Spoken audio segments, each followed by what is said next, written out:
It's finally time to get my hair cut. This was the last time I cut my hair back in May, and that's when I was having that identity crisis where I was like, I want to be masked, I want to be androgynous, and obviously that was very short-lived. And pretty quickly after that cut, I decided I wasn't going to touch my hair again for a while. I wanted to just let it grow out, but now I'm at the point where I'm like, okay, it's time to get her cleaned up.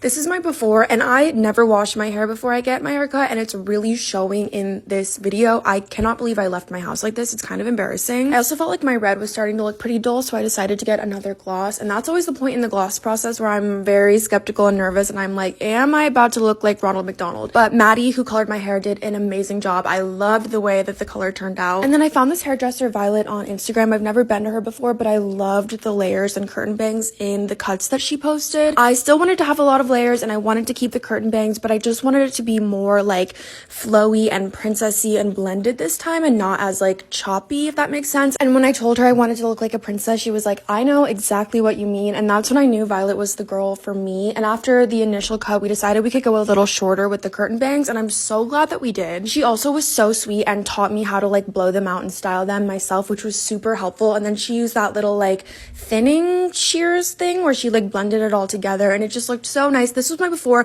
I'm not gonna lie to you guys, every time I see my before, I'm like, why did I do this? Why did I cut my hair? It looked so pretty and long, and I do want to get it that long again one day. But if you've been following me and you remember that period where I was really fucking stressed out and depressed and like half of my head of hair fell out, she was showing me how like my ends were really thin and the top was growing in really thick because I've been taking my vitamins. So I'm glad that I cut it now, because I feel like by summer and by my birthday it'll be as long as it was, but it'll just be like much thicker and healthier. So yeah, this is the final result. I'm super happy with it. I also love the way that like the bangs and my first layer are connected now, because I've been really into wearing my hair up. Femme Princess Madeline is back. Please let me know in the comments below if this haircut still applies to the female gaze, because that is ultimately my priority in life.